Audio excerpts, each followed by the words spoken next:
اللہم صلی علی محمد و علی آل محمد۔ بسم اللہ الرحمن الرحیم۔ ناظرین کرام، رمضان المبارک کی ایک اور نئی ویڈیو کو لے کر آپ کی خدمت میں حاضر ہوں۔ آج کی اس ویڈیو میں ہم نے اعتکاف کے مسائل کے بارے میں پڑھنا ہے۔ اللہ تبارک و تعالیٰ سے دعا کرتی ہوں کہ ہم صحیح معنوں میں علم دین سیکھنے، سمجھنے اور عمل کرنے کی توفیق ملے۔ آئیے ویڈیو کو شروع کرتے ہیں، مگر ویڈیو شروع کرنے سے پہلے ہمیشہ کی طرح آپ تمام بہن بھائیوں سے درخواست کرتی ہوں کہ اگر چینل پر نئے ہیں تو چینل کو سبسکرائب کر لیں، ویڈیو کو لائک اور شیئر کرنا نہ بھولا کریں تاکہ اللہ تبارک و تعالیٰ اس کام کو ہمارے لیے صدقہ جاریہ بنا دے۔ آئیے شروع کرتے ہیں۔ بسم اللہ الرحمن الرحیم۔ سب سے پہلے یہ جان لیں کہ اعتکاف کے لغوی معنی ایک جگہ پر اپنے آپ کو پابند رکھنا، روکے رکھنا یا ٹھہرے رہنا کے ہیں۔ قرآن پاک میں یہی الفاظ انہی معنوں کے ساتھ استعمال ہوا ہے، لیکن شرعی اصطلاح میں اس سے مراد ایک ایسی عبادت ہے جس میں مسلمان مقررہ مدت کے لیے دنیا سے الگ ہو کر یاد الہی کے لیے مسجد میں بیٹھ جاتا ہے، اور یہ عبادت عموماً رمضان المبارک کے آخری عشرے میں کی جاتی ہے۔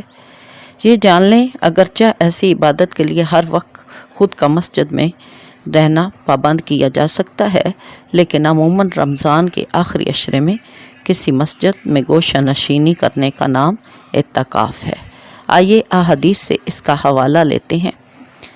حضرت ام المؤمنین عائشہ صدیقہ رضی اللہ تعالیٰ عنہا سے روایت ہے کہ رسول کریم صلی اللہ تعالیٰ علیہ وآلہ وسلم ہمیشہ رمضان المبارک کے آخری عشرے کا اعتکاف کیا کرتے تھے، حتیٰ کہ اللہ تبارک و تعالیٰ نے آپ صلی اللہ تعالیٰ علیہ وآلہ وسلم کو واپس بلا لیا۔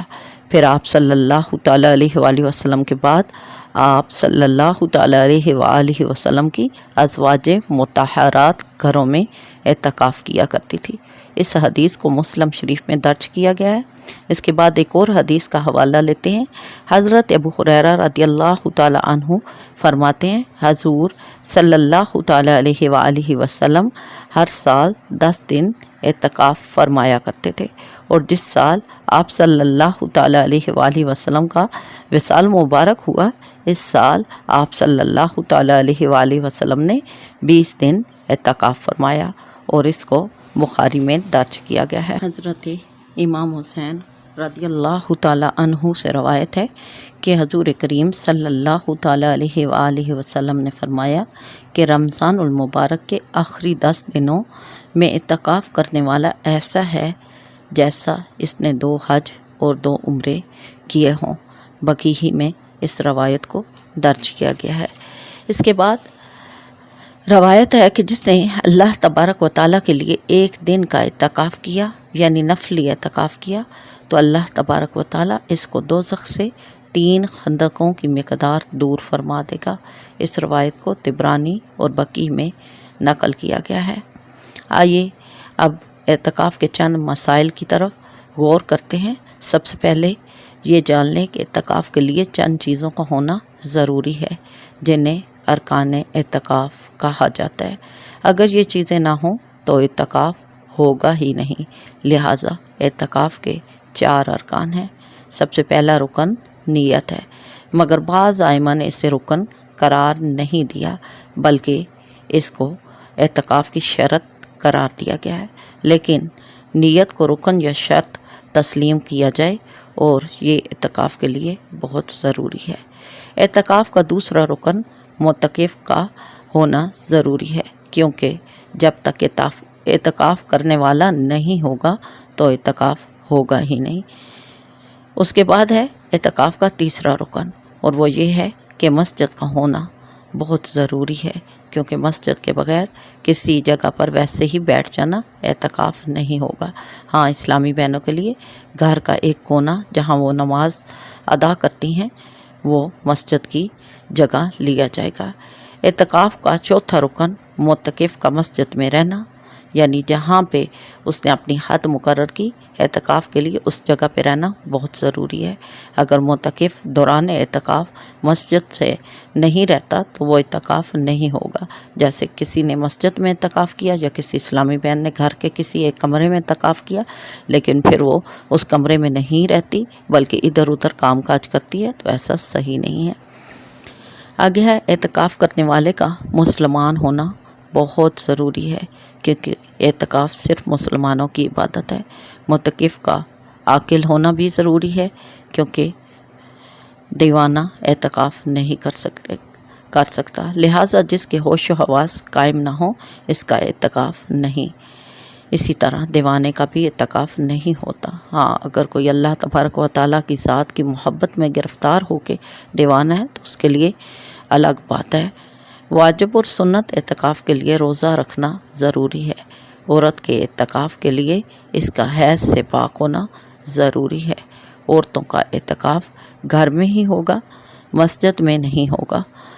نابالغ جو اچھے برے کی تمیز کر سکتا ہو وہ اعتکاف کر سکتا ہے۔ اب یہ بات خوب اچھی طرح سے ذہن نشین کر لیں کہ جس طرح اسلام میں باقی عبادات کی قسمیں ہیں، یعنی فرض، واجب، سنت اور نفل، اسی طرح اعتکاف کی بھی 3 قسمیں ہیں۔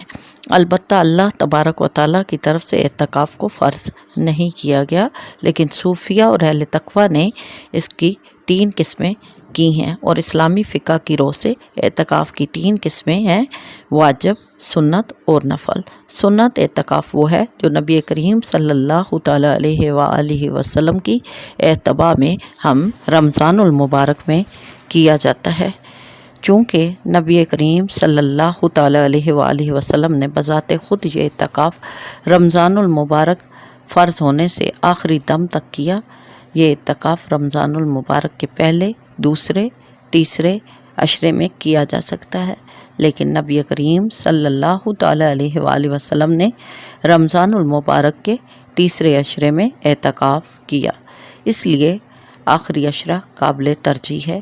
یہ اعتکاف 20ویں رمضان کے غروب آفتاب سے قبل شروع ہوتا ہے اور آخری روزے کی افطار تک رہتا ہے۔ چونکہ اس کا آغاز 21ویں شب سے ہوتا ہے اور رات غروب آفتاب سے شروع ہوتی ہے، اس لیے معتکف کو چاہیے کہ 20ویں روزے کو مغرب سے اتنا پہلے مسجد میں پہنچ جائے کہ غروب آفتاب مسجد میں ہو۔ یہ اعتکاف سنت مؤکدہ علی الکفایہ ہے، یعنی ایک بستی یا محلے میں سے چند افراد یا کوئی ایک شخص اعتکاف کرے تو تمام محلہ کی طرف سے ادا ہو جائے گی سنت۔ اگر کوئی شخص کسی اور علاقے سے آ کر بھی اس محلے میں اعتکاف پر بیٹھا تب بھی تمام محلے کی طرف سے سنت ادا ہو جائے گی۔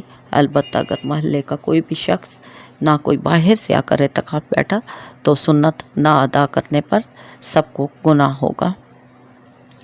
اعتکاف کی لازمی شرائط میں سے ایک شرط یہ ہے کہ اعتکاف مردوں کے لیے مسجد میں کیا جائے اور عورتوں کے لیے گھر کی بیت مسجد میں کیا جائے، اور جہاں پر 5 گانا نماز جماعت سے ہو مردوں کو وہاں اس مسجد میں اعتکاف پر بیٹھنا چاہیے۔ معتکف حضرات ان امور کے لیے مسجد سے نکل سکتے ہیں جن کی شریعت نے اجازت دی ہے، اور وہ کام کون سے ہیں؟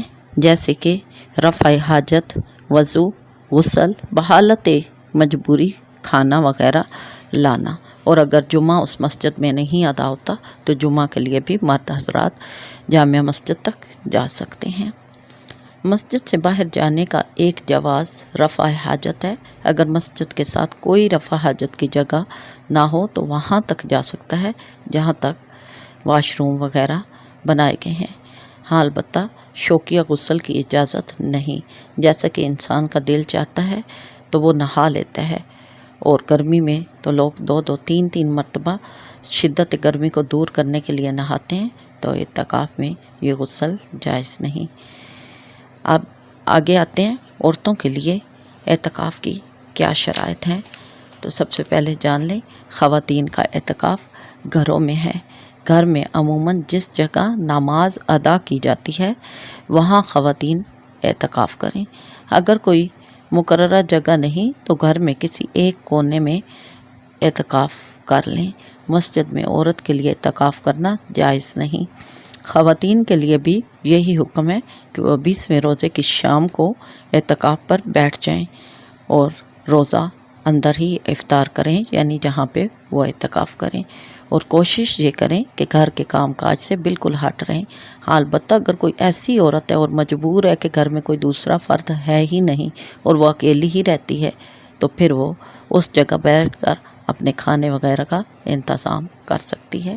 اعتکاف کے لیے خاتون کو اپنے خاوند سے اجازت لینا ضروری ہے، کیونکہ مرد کے حقوق عورت پر مقدم ہے، اور اعتکاف کے دوران عورت کو اگر حیض و نفاس شروع ہو جائے تو اعتکاف ختم ہو جائے گا۔ لہٰذا جب عورت پاک ہو جائے تو جتنے دن واجب اعتکاف سے رہ گئے ہوں وہ بعد میں پورے کر لے۔ اگر اعتکاف سنت تھا تو اس پر قضا پوری کرنا لازم نہیں۔ اگر قضا پوری کر لی جائے تو بھی بہتر ہے، اور اگر نہ کر سکے تو گناہ نہیں، اور نفل اعتکاف کی کوئی بھی قضا نہیں ہے۔